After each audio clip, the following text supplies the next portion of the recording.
This is Radiant Voices Media. Hey there, and welcome to the Transparently Jordan podcast, the podcast for the curious minds, the dreamers, and the high achievers. Here we dive into self-help, wellness, and mindset shifts that help you become your best self. Let's get into it. This episode is brought to you by the Kova House, the running apparel brand built for runners who care about culture, community, and staying true to running. Kova House is more than gear, it's a movement. And we're kicking off our very first community group run on January 7th.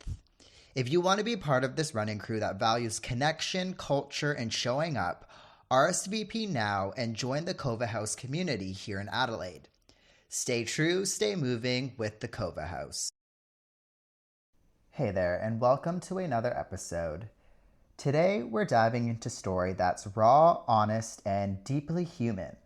I'm sitting down with Steve Smallcalder, someone who has rebuilt his life from the inside out and chosen purpose, clarity, and service over the things that once held him back.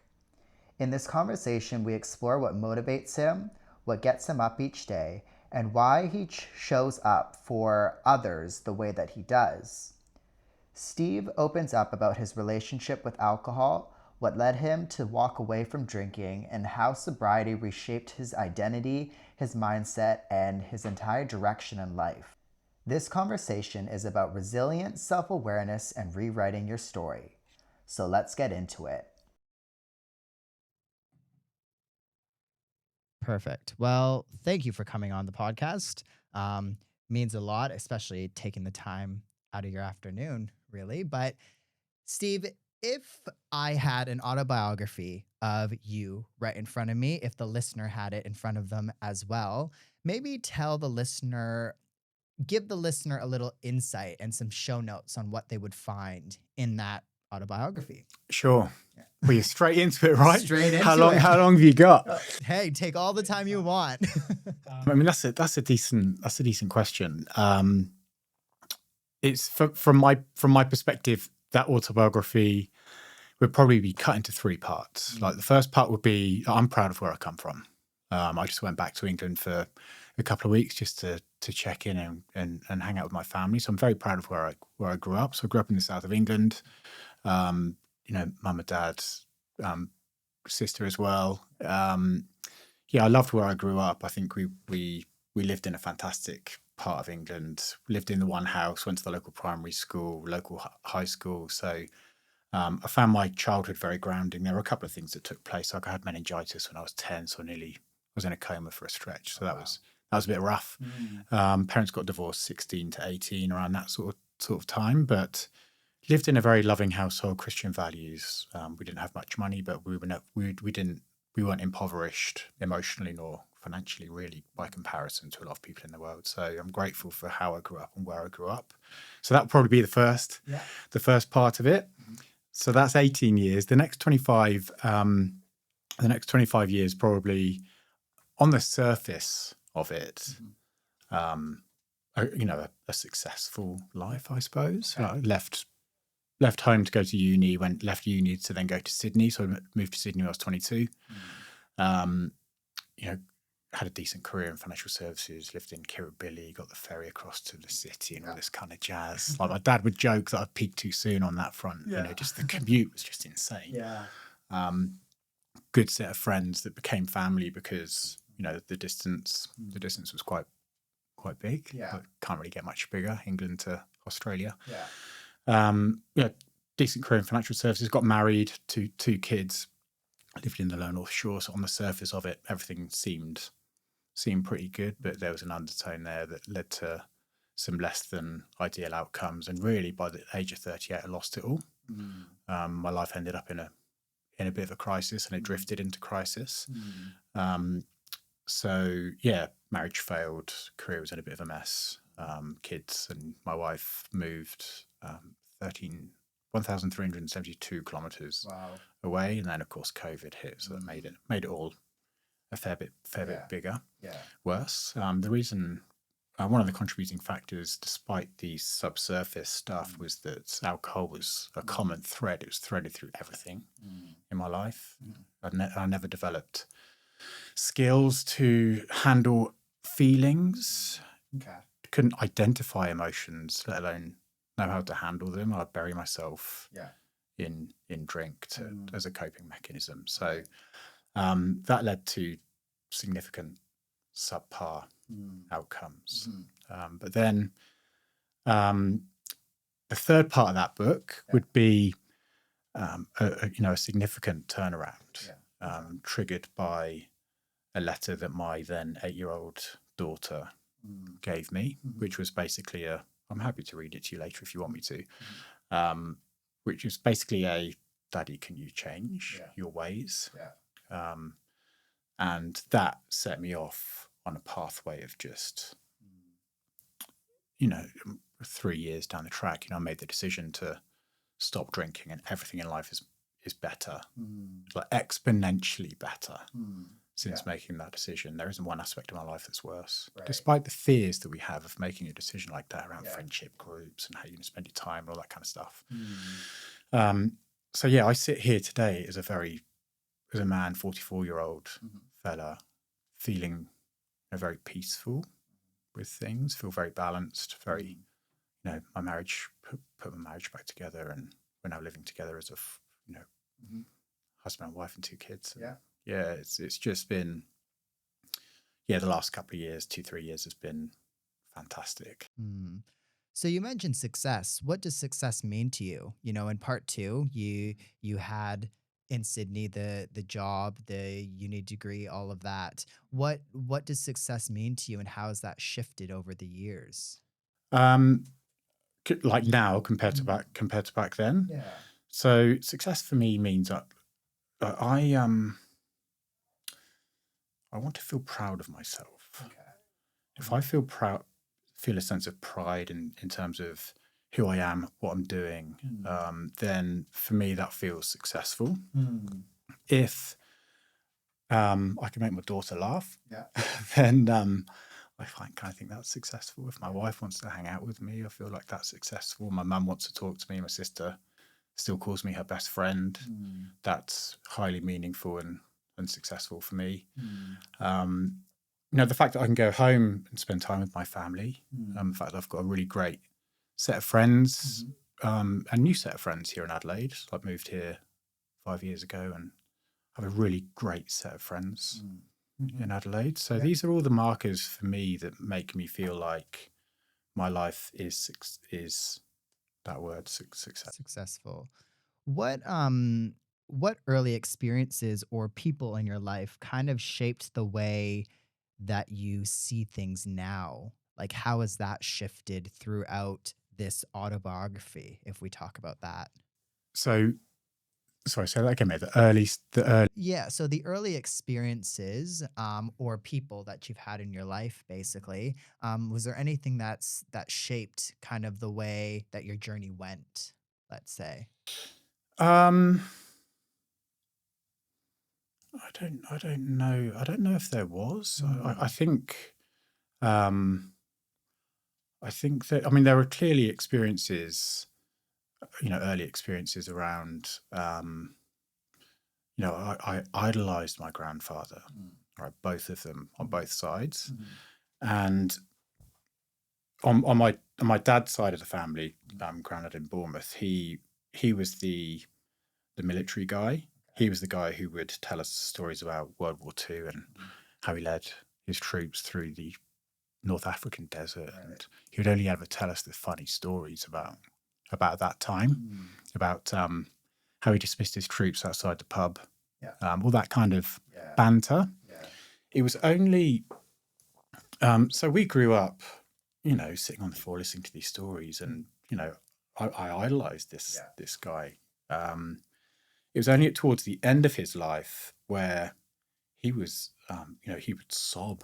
He would be in tears because all the horrific stuff that he actually really experienced in the war, he had buried it. He buried it, and we can't ask him now, but my suspicion is he buried it with alcohol. He had a heart attack when he was 53. So there were troubles in that man that, the movement around mental health, it just came too late for that guy. And towards the end of his life, he was very, very emotional. So I think in terms of how I reflect on his life and how my experience with Grandad, I think there's definitely that early foundational stuff of get on with it. Don't talk about it, mate. Just move on. It's not that bad. And that's common, isn't it? Especially for the male culture, really, not talk about it, bury it. And it's probably something that is changing. I think people are advocating more for men to speak up and that it's safe to speak up. But I think that's a common story that we hear a lot of the time, isn't it? Yeah, for sure. Absolutely. Um, is there, would you say, because I think you mentioned earlier that you struggled dealing with the emotions and you didn't have tools back then. What kind of tools do you think you were lacking? Probably character. I'd say a character trait around courage. So I think that's probably the biggest one. What do you mean by that? So let's just so in order to show up authentically, like just before we started here, I said, mate, I'm nervous about this. And so for me to be able to share that with you, it actually takes a level of courage for me to say that, because I'm being authentic with you and I'm being somewhat, people use the word vulnerable, don't they? So in order to be able to do that on this is very I suppose a low level of intensity, but it does take courage to take that step. Now, I did not have that. So I would be very, very cautious around sharing difficulties, because ultimately I would see myself as being weak if I fronted up or I shared something even as trivial as that. So I'd perpetually be putting front up. So I think courage is the major message on that question. It's take the courageous pathway, take the uncomfortable pathway. On the other side of it is it's highly likely that the result of that is going to be a level of connection with the person you're trying to talk to, because they'll see you better, they'll understand you better, and they'll be able to navigate with you better. So how did that courage shift for you? So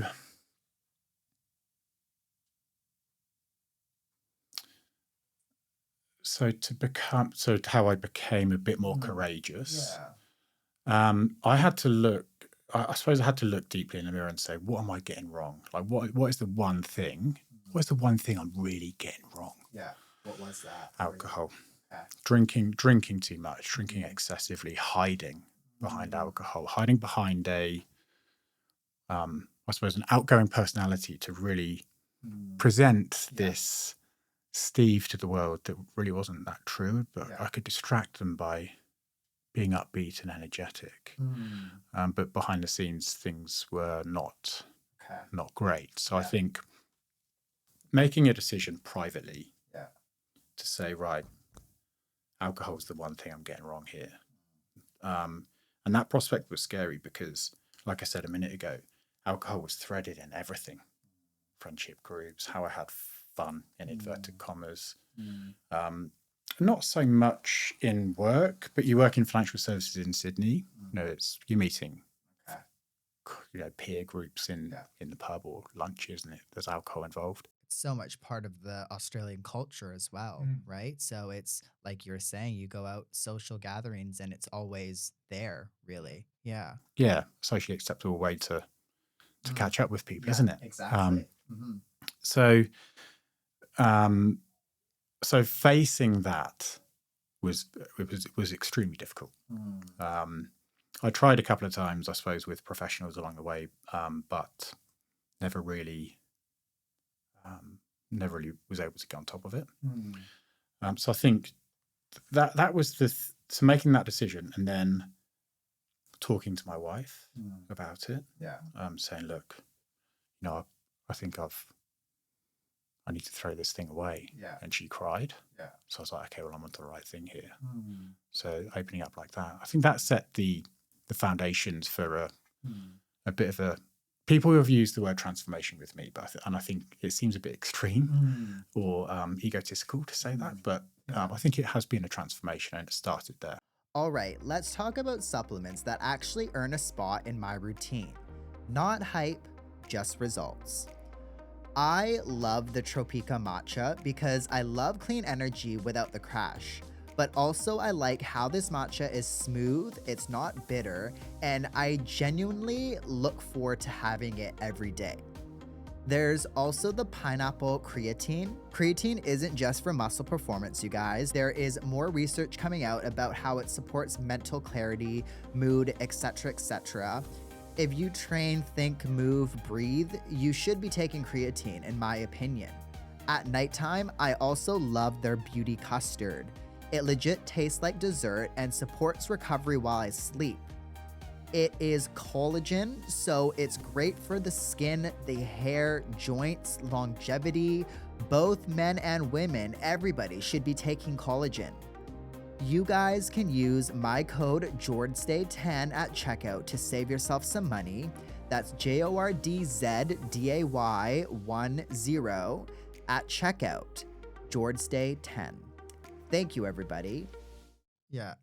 Let's maybe go back, if you don't mind, to that part 2. You were saying, you were in Sydney, and everything kind of reversed and exploded, basically. What was your experiences like back then? How were you going through your day to day? Yeah, it was awful. So I was 30. It was October 2018, I think, when my marriage failed. That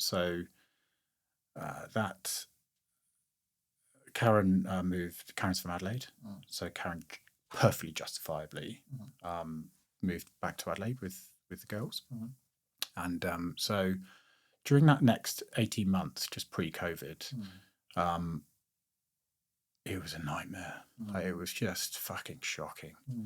I wasn't waking up in the morning drinking, but throughout the course of the day, like, it's probably the first thing I thought about in the morning. And then around lunchtime, I'm thinking, okay, well, wait 3 more hours, I can have a drink. And then all these horrible feelings would go away. Like, it became, and that just got worse. And then COVID hit, and they shut the gyms, and I was forced out of the office to work from home, surrounded by all these kids' toys in my place, and there wasn't any kids or wife there. And obviously I was on my own. So it really got really unhealthy and quite unsafe, I'd say.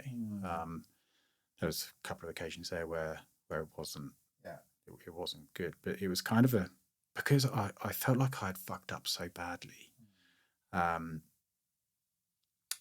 Castle was always so supportive, and I couldn't step into that space. I wasn't equipped well enough to step into that space and step up for her. The hangover was easier to deal with compared to the emotions of the circumstances within which I found myself. So kind of, I wouldn't say it was a form of self-harm, but it was like a control mechanism. I knew if I drank 3 bottles of wine, I was going to be hungover the next day, but I could control that. I can't control the fact that Zara, my daughter, who's 7 years old, is going to phone me up and cry down the phone to me. So that, the heavy stuff, I couldn't handle it. That spell there was ugly. I had time off work during that, which wasn't a good thing for me. I reconnected with work that was positive, but then COVID hit. So then, not only was I apart from them, I couldn't physically get here. So there was 5 months there where I didn't see the children. Which that was the worst spell. I had the Premier's office on speed dial. Like, when are you going to open the borders? Like, every day, it was like, I was even mapping out how I'd get from Sydney to cross the border without anyone seeing me. Through all these fucking dirt roads, Google Earthing it to see how I could get down here. But yeah, so the 23rd of July 2020, they said they were going to open the borders. They didn't. And then I said, well, I can't do this anymore. Yeah. So I came down, but there's panic attacks around. I had a panic attack that week, called an ambulance. I thought I was dying. Like, just, I was in a mess. Like, when did you realize that there was a problem then? The truthful answer is probably when I was 18. Okay. That's the reality of it. This was a battle. Yeah. I would always be at university, I'd black out. Right. You know, I would just, it was always a problem. And you think, so when I was 21, leaving university, I went to get just a bit of a health check done. I was worried about liver and all that kind of stuff. And I said to myself, right, I'm going to go and be honest with this doctor. So I went in there and she asked a few questions. Then she asked, what does drinking look like for you? And her jaw dropped because I said, funnily enough, she was Australian, a young doctor in Swansea. And she said, so what does drinking look like for you? And I said, look, most nights of the week, we drink as much as we possibly can. Then we're sick and then we go out. So it's like, that's the warm up. But she said, if you're continuing to do this when you're 30, you're going to be in a lot of trouble. But I didn't. You don't think of things like that when you're 18. And then I've gone off on a bit of a tangent there. Where were we? I love it. Yeah. So it was always a problem. So from 18, mate, like I just thought, fuck, this is a thing. Like, but I couldn't. And then I met Kaza. Do you think all these major events, don't worry, mate, you'll meet the one and you'll stop. You'll have kids and you'll stop. You'll get a good career, you'll stop. It's like the bloke on the front of the Titanic with a bell saying, fuck, the iceberg. But it doesn't, like, there's too much momentum behind it. There's no skills to fix these things. So you think, but then when I was 30 then, Kaza, who we were engaged at the time, she said, how about giving this person a call? So I went to her place. She was an alcohol and drugs counsellor. And it's funny because she was Irish. Like, it's kind of funny listening to an Irish person giving. But her view was, if I went to AA, they would say I'm an alcoholic and they'd say you got to stop. But there are strategies that I believe you can put in place to manage this. And I'm not having a go at her. I'm sure she has successful stories in her career. I liked her because she spotted exactly who I was the minute I walked in. So I had this connection with her. She knew the type of drinker that I was. But it did end up sending me on a pathway of wasted energy. Okay. Yeah. I think I don't. I have some. It is what it is, and I am where I am, and I'm grateful for this. But I think at that point in time, maybe I could have tried to stop, but the reality is I wasn't ready. So it was. So you fast forward another 11 years, just this constant battle. A friend of mine talks about holidays, and you get 150% enjoyment out of a holiday, 50% in anticipation. Oh yeah, we're going away. 50% in the having the holiday, and 50% the reflection of the holiday. For me, like going out, the minute I'd get an invite to a party, 50% fucking anxious, so anxious. What am I going to do? How am I going to handle it? The 50% where you're there, you go out for I'd go out for 8 hours, remember one or two, and then the shame and the physical issues and all those kind of things afterwards. So yeah, that went on like that went on for ages. It was the letter I got from Zara when she was 8. There are thousands of reasons, and my wife will listen to this, and she might think that she didn't do enough, but no one could have done anything really. Like, you have to really want it yourself. And the letter from my daughter, who was 8 at the time, on the 17th of May 2022, was the thing that got through to me. So Yeah. what? Because you said back earlier that you weren't ready. You know, that's come up a lot, and that was the thing for you. Um, what was that experience like for you when you were getting that letter, and was it like a sudden mindset shift? I'm gonna change now, or what was that moment like for you? It was a mindset shift. It was, okay, I probably still wasn't ready to face it completely. That's the truth of it, because that came through in May. I quit drinking on the 4th of January. So it was a realization. It was a realization that I was on a pathway to not setting the right example for her, not being around enough for her. But it took me a while, probably. It was probably then in the October where I said to Karen, I need to get on top of the drinking. I'm going to stop drinking. And then the 4th of January, after that spell, was when I had my last beer. Right. So it wasn't there are people who say they had a sudden shock to the system and it really jolted them out of it. That I don't think that was my experience. I needed more time than that because of the extent to which it was in my life. There were so many what ifs. How am I going to handle that? How am I going to handle this? Etc. So it was the trigger that set me off on a different pathway.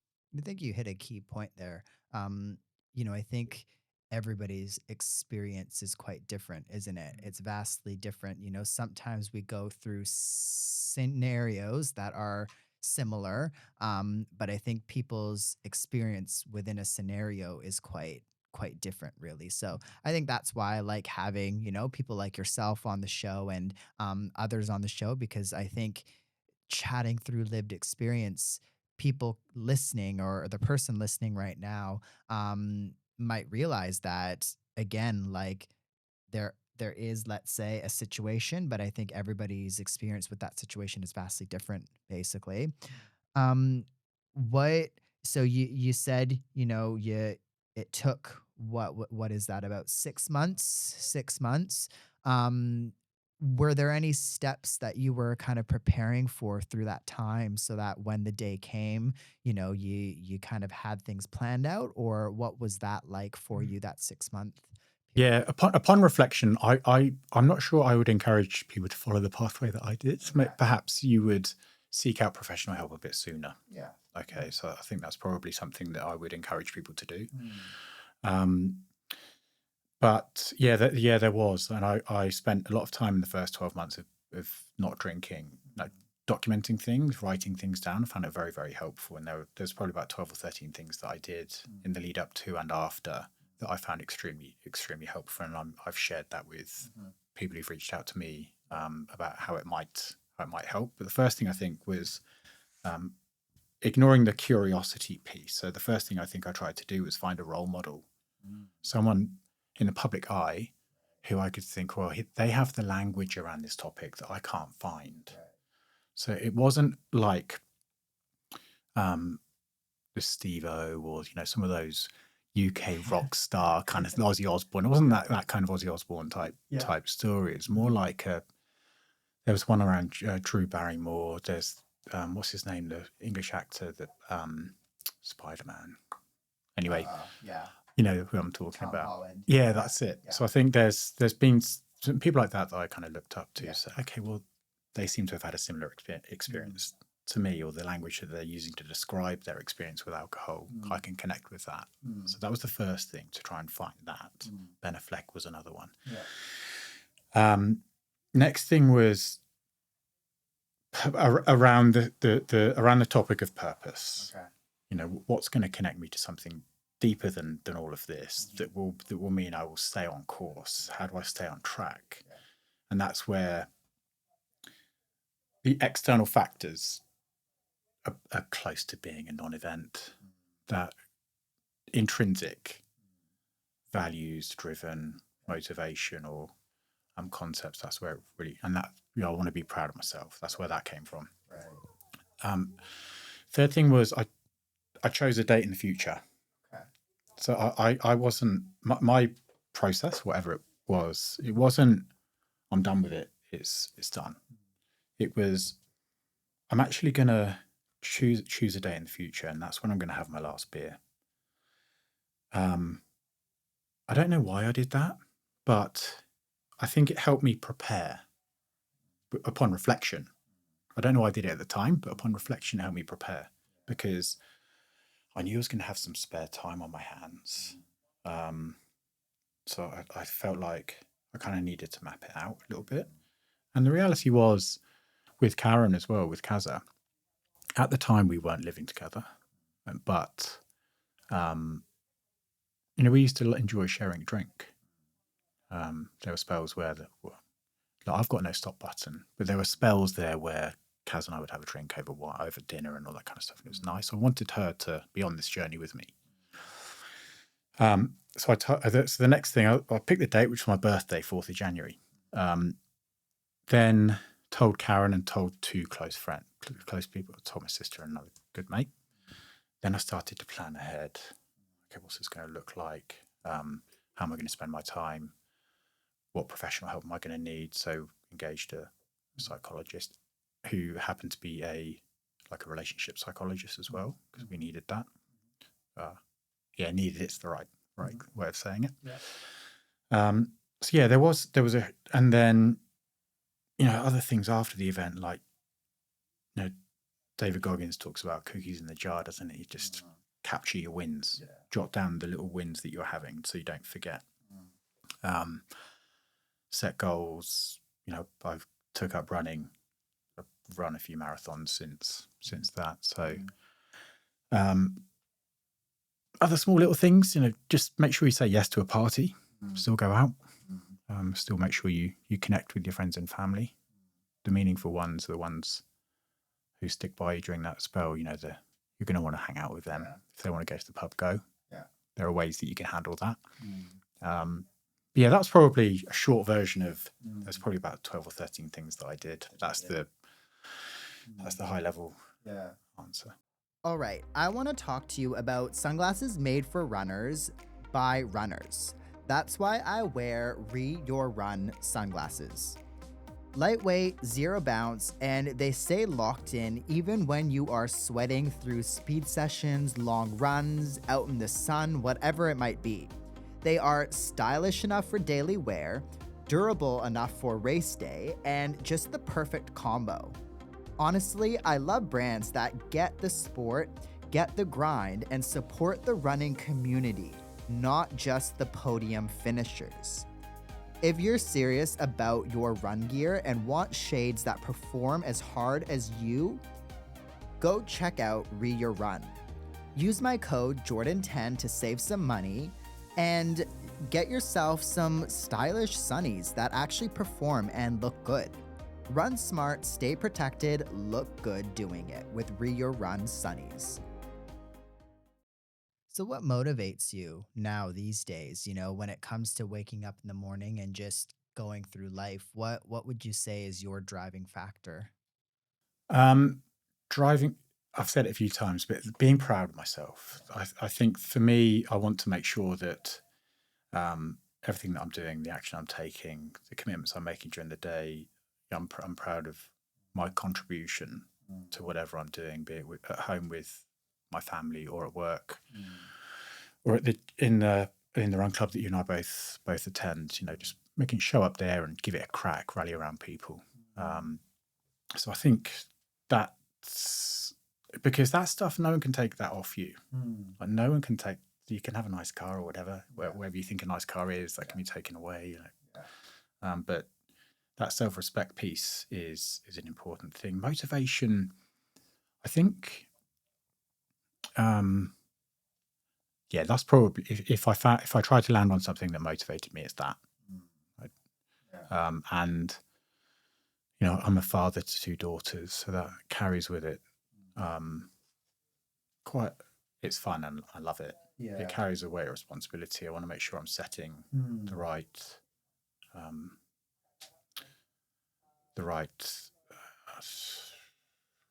Just want to show them what a good man is. So they've got something good to benchmark future partners against. So that I take that quite seriously. How do you stay proud of yourself? So, when something comes up that, might not be necessarily a good experience, how do you work through that and how do you stay proud? Um, those doubts, I suppose, the self-doubt that you might creep in. I think, how do I stay proud?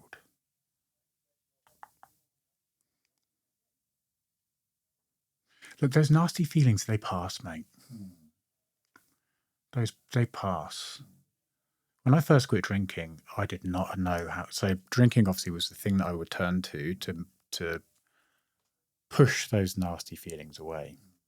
If I'd let myself down, I would have a drink and that feeling would go away. So drinking was the solution, not the problem. You see, the problem was the nasty feeling that I couldn't handle. So you take drinking away, you're left with uncomfortable feelings that you have no strategy to handle on day one. So early on, I would handle that by if I felt like I'd had a rough day, I'd get driving, mate. I'd just drive around the block. I'd put Prodigy on as loud as I could and just trying to get it out of my head that way. There's only so much money you've got in the bank for petrol, so you can't keep doing that. But I think just keep showing up. I think I just keep showing up, mate. Stay on track with this pathway of trying to be authentic, letting people know when they might have let you down, or be it in a relationship or through work, and trying to stay on track that way.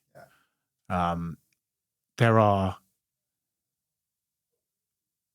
experiences that I've had since then where I've probably beaten myself up a little bit, but the reality is the things that I tend to beat myself up on, or maybe a lot of people do, they don't really mean that much. I got stuck in Sydney Marathon, and I knew I wasn't going to hit my PB, and I started to, what you doing, Steve? Like, you're not good enough for this, all that kind of stuff. It's like, mate, you got the same medal as everyone else. Like, it's just those kind of things do creep in. Yeah. So what tools then have you gained to replace the drinking? I think in terms of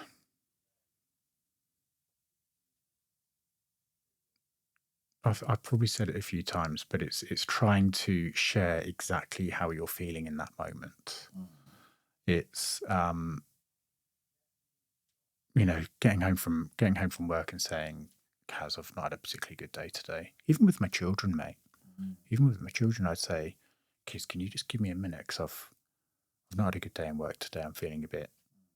And do you know what? They respond so well to that stuff. So it comes back down to being courageous with your emotions and your feelings, and sharing it. And when you share it, you see the response of the other person. And I think I think that's the secret sauce to a lot of this stuff. And it's special, I think, going through things with others, really, and not alone. You need to have that courage for it, but I think it's a special feeling too, working through something with somebody else. Yeah.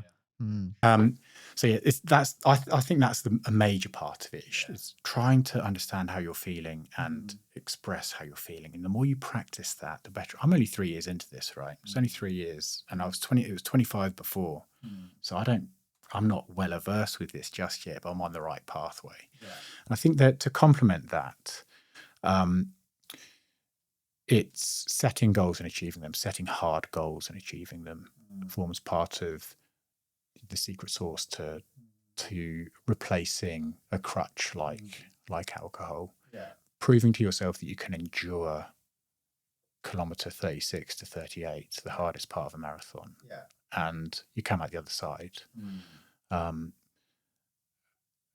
fighting away those demons. That kind of, I think endurance sport for me, is marathons endurance sport? Probably, isn't it? It's close, isn't it? I reckon it's bloody close. Yeah, I think so. I think that's been a fantastic thing for me.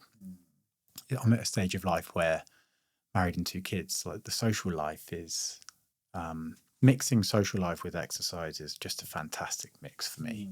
It ticks the 2 boxes. So yeah, I think setting and achieving goals is part of it.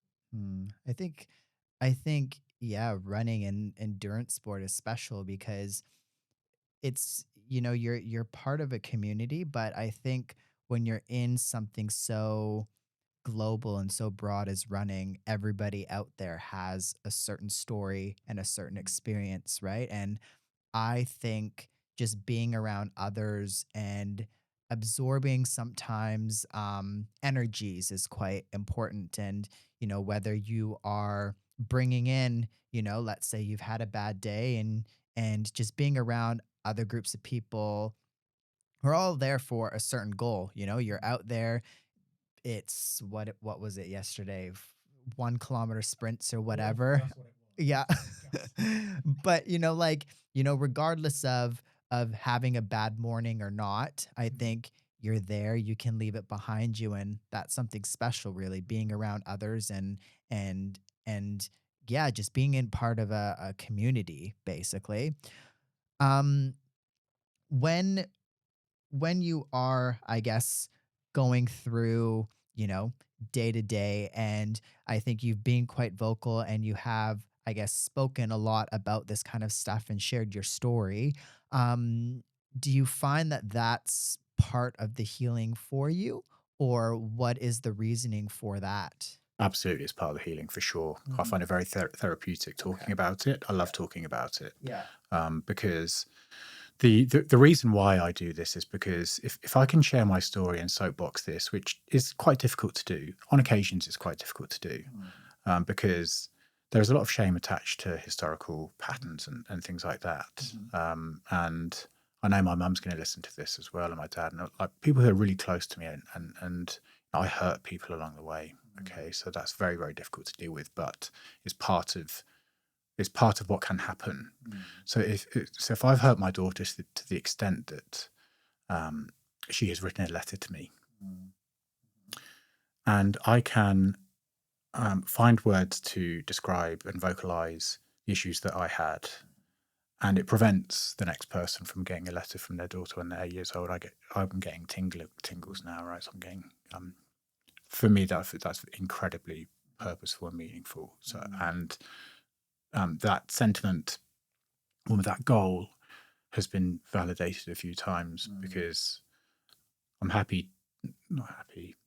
I push this stuff through Instagram, and I occasionally get messages from people who may have been struggling, or they send me words of encouragement, keep doing what you're doing because it's really helping. Then as a passion project on the side, I think this is finding it very helpful and therapeutic for myself. I always learn when I talk to somebody else. They say teaching is a fantastic way of learning. And I think it goes back to what you've mentioned a few times. You have to have the courage to open up something so personable and personal. Really, I think it's a testament to anybody, and it might be too, like, again, everybody goes through experience different, right? Some people might, it might be more beneficial for them to internalize and to deal with it through counseling or whatever it might be. And others, it might be to, speak publicly or speak to friends and family or whatever. I find it interesting how people go through life because we all go through it so similarly, but also differently as well. Um, what, what do you think you're afraid of? What are your fears when you walk through, your day to day now? Yeah. Do you know what? I can tell you what I'm not afraid of drinking again. Okay. Yeah. Why is that?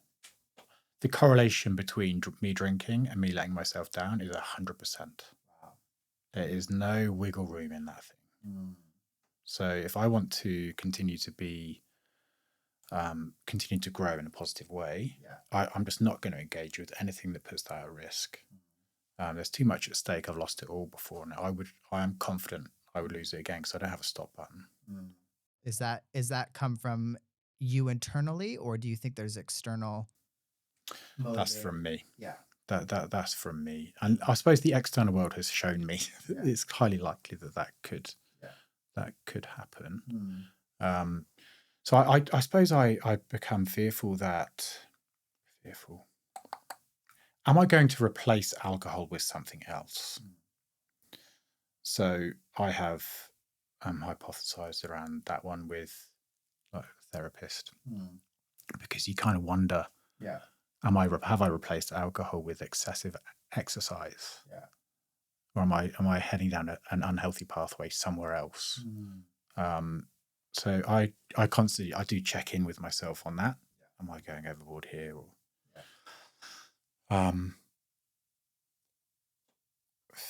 I think that's probably it.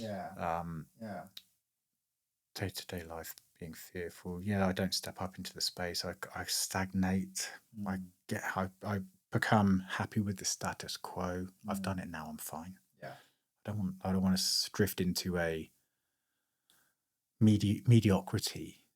Like the last 3 years have been fantastic, and I want to keep on that trajectory. Don't want to take it for granted. Don't want to take things for granted. I'm fearful of that. My wife gave me a second chance. I'm never going to. I will. I fear that. I take that for granted. What have you learned about yourself over the last 3 years? I can handle adversity. I can endure very, very difficult things. I can be the life and soul of a party without drinking. I set a good example for people. But my values are strong. Standards are higher than they ever have been. I suppose they're probably the big ones. Yeah. So then how do you go through challenges right now? How do you go through challenges and get over challenges? Because, you need to have adversity, and those are some good skills to have. I think you've brushed on a lot in the last 45 minutes when it comes to going through these challenges. But I guess alcohol was that thing. What is it now for you? How would you deal with something tomorrow if it came up? A deep belief that time is on your side, mate. Okay, so time is on your side. There isn't much that you can stumble across unless it's you need a doctor immediately for surgery. There isn't much that time can't heal. So there's been some, I've got some really good friends at the moment going through a relationship breakdown. Multiple friends at the moment going through relationship breakdown, and whilst that's not my direct challenge itself, it does affect me. But so I think just being patient, not rushing things, slowing down, are all things that are extremely helpful. What do you look forward to? Seeing my children, seeing my wife, holidays,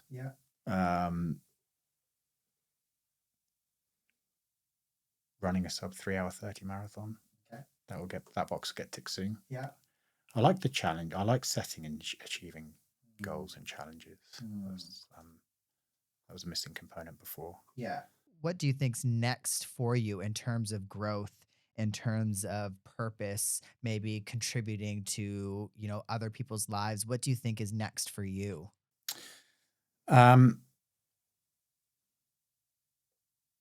I think I'm still in a space where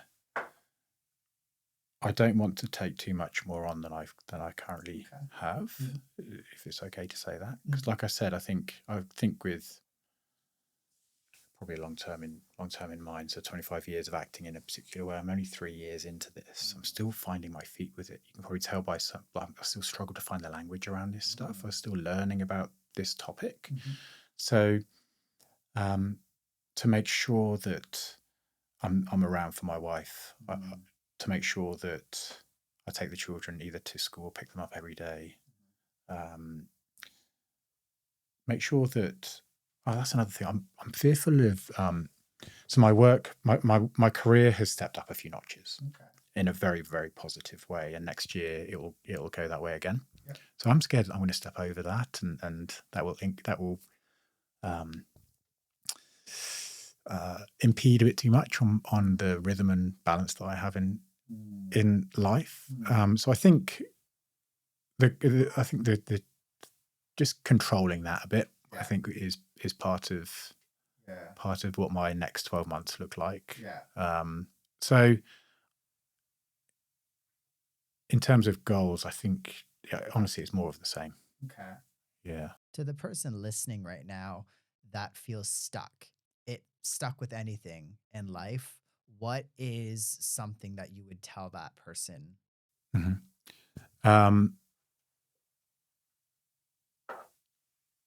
I would seek professional help. Okay. So if my granddad was around today when he was 35, I think the rest of his life would have been somewhat different had he have been able to go and speak to someone professional. So like we're talking here about, you use the right words, it's my lived experience. We're talking about my lived experience with a lot of this stuff. I think if someone is stuck in a rut or having difficulty with a particular topic, other than talking to friends and letting them know, the first thing I would do would be go and talk to a professional, because that is not a declaration of weakness. It's far from it. It's a declaration that you want to understand and learn about what on earth is going on with your particular circumstance. And there are avenues through which that can be cost effective. So it doesn't need to cost a lot of money. But if you find a good one, if you don't connect with the first one, go and see another one. I love that. But yeah, because I think that's something that I love, knowing that that's there, and it's there where you can, a safe place where you can go and be yourself, and you'll learn a few things that way. I think if someone's in that kind of position, that would be the first thing I would suggest they do. You've mentioned a few times, you have goals with running, and, being part of that community is helpful for you. What is running for you? What does running mean for you? It means a lot. I'm extremely grateful for running. So early on, so the 4th of January is when I quit drinking, and it was like the 7th of January when I went for a run. And I went for a run with a friend of mine, Lockie, down at the beach, Social Run Code down in Glen Somerton. What that did was it set me off. It set me off on a new pathway, where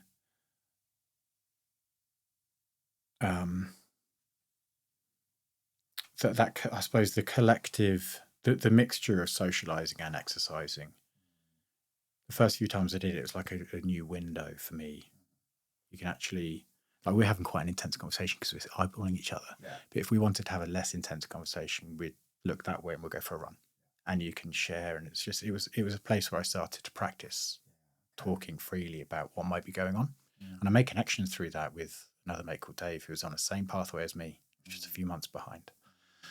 But more deeply than that, so I think the sense of community that you were speaking about before, active, fresh air, sunshine, all that kind of stuff, was all part of the answer. The thing I'm most grateful for running is that it brought out emotions in me. Like early on, when I go for a run on my own, I'd find myself crying. And, I told Karen about that. And it was kind of it was her response to me was that was one of the first times she'd really thought I was upset. So I don't know how to describe it, but the act of going out and running on my own it conjured up, not because I was doing something that's necessarily something particularly hard, it's just an easy run, but reflecting on the past made me feel incredibly emotional. Yeah. Do you choose, because I think that's very interesting, because I think to when I go for solo runs, for example, like you're out there by yourself, maybe music, maybe not music, but you're lost in nature, you're lost kind of in your thoughts in a sense. um do you do you think do you find you lean towards running part of a community to avoid that kind of feeling at all?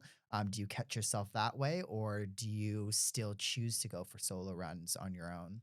Yeah, I do both. Yeah. Yeah, I do both. So I go, maybe half my runs are on my own, and the other half are with people. Yeah.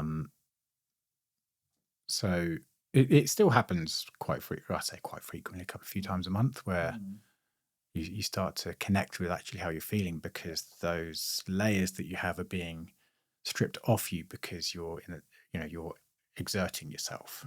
So it's kind of like peeling back the layers, and you think, okay, that's a nasty feeling. What's going on there, kind of thing. Yeah. And that's what I think I love about running. And again, the community, or just the art of running, is there is kind of more to it than that goal of being a fast runner, or the goal of it all being performance. I think for a lot of people, for I don't even want to give it a percentage, but for a majority of people, it is that escape sometimes, and I think it's a great tool, really, that can be used to reflect. I think reflection is key, and you've mentioned it a few times, reflection and how you've gone through it. And yeah, I just find that kind of an interesting point, because I think back to, again, me going through solo runs, and just randomly thoughts come up, random reflections over the years. And I don't know where it's come from, but it just kind of sometimes happens, really. What do you think